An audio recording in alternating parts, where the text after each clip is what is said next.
Assalamualaikum warahmatullahi wabarakatuh. Kita lanjutkan ke jawaban soal latihan ujian IPA jilid 4 nomor 31 sampai 40.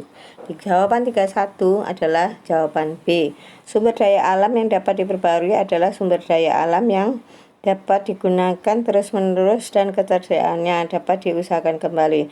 Contoh sumber daya alam yang dapat diperbarui yaitu oksigen, kambing, dan kina. Adapun belerang dan nikel termasuk bahan tambang logam sehingga termasuk sumber daya alam yang tidak terbarukan. Sumber daya alam tidak terbarukan adalah sumber daya alam yang jumlahnya terbatas dan ketersediaannya sukar diadakan kembali. Kemudian soal nomor 32, jawabannya adalah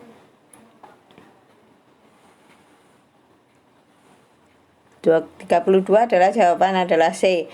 Gerhana bulan terjadi pada saat bulan purnama. Bulan memasuki bayang-bayang bumi sehingga terjadi gerhana bulan. Gerhana bulan sebagian terjadi ketika bulan memasuki bayangan penumbra bumi yaitu nomor 2 Romawi dan 4 Romawi. Adapun gerhana bulan total terjadi saat bulan memasuki umbra bumi yaitu nomor 3 Romawi.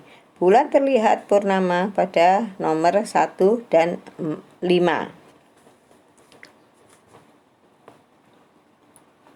33B. Gambar pada soal menunjukkan tanaman kapas. Bagian dari tanaman kapas yang dimanfaatkan sebelumnya sebagian buah kapas yang berupa serat halus. Serat kapas digunakan sebagai bahan pembuatan kain katun dan benang, kerangka rumah dan kerajinan bangunan perabotan rumah. Juga misalnya kayu mahoni dan kayu tugu, gelugu. Selain kayu, perabotan rumah juga dibuat logam besi.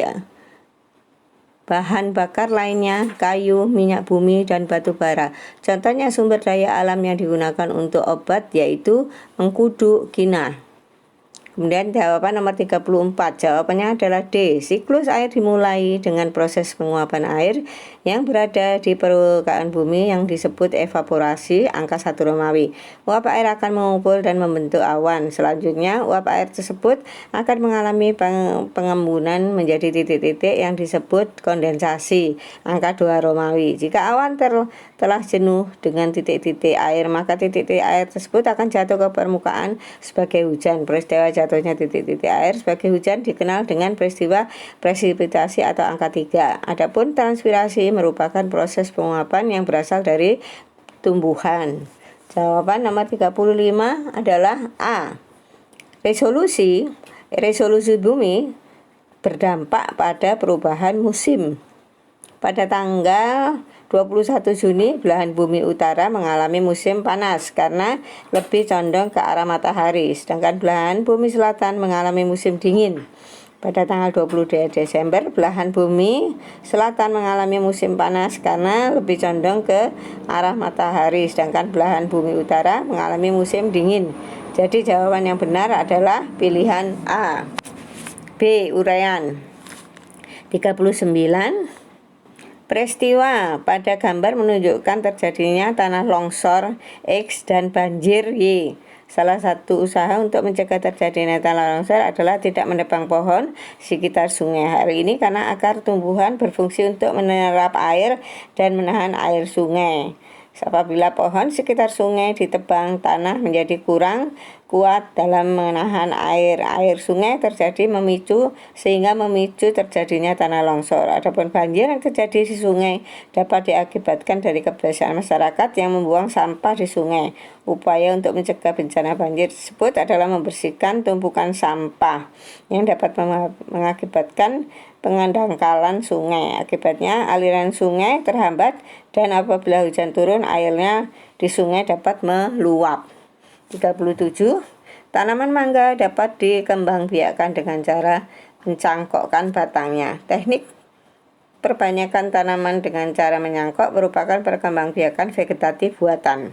Mencangkok dapat dilakukan dengan menyayat bagian kulit bawah batang hingga bersih, lalu bagian tersebut ditutup dengan tanah subur dan dibungkus plastik atau sabut kelapa.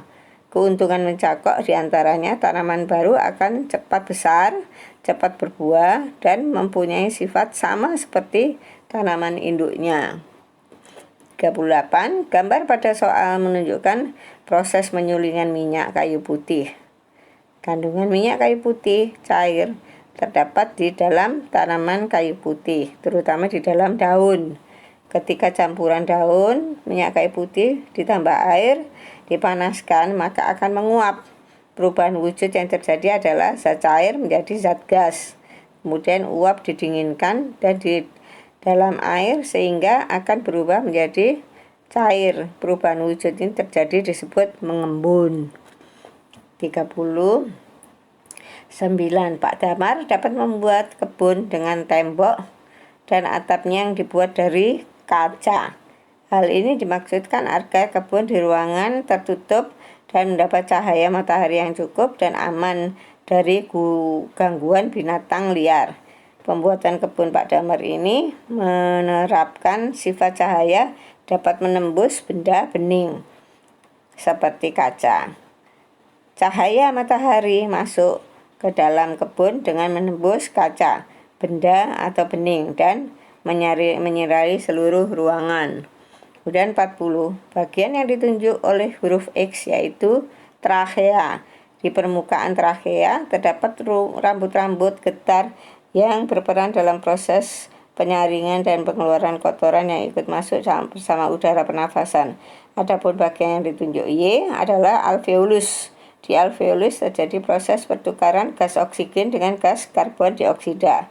Selanjutnya karbon dioksida akan dikeluarkan dari tubuh saat menghembuskan nafas dan gas. Oksigen akan diedarkan ke seluruh tubuh oleh sel darah merah. Demikianlah anak-anakku jawaban soal latihan ujian bagian keempat, soal nomor 31 sampai soal nomor 40. Mudah-mudahan anakku dapat mengerjakan dengan baik dan berhasil sukses. Sekian, wassalam.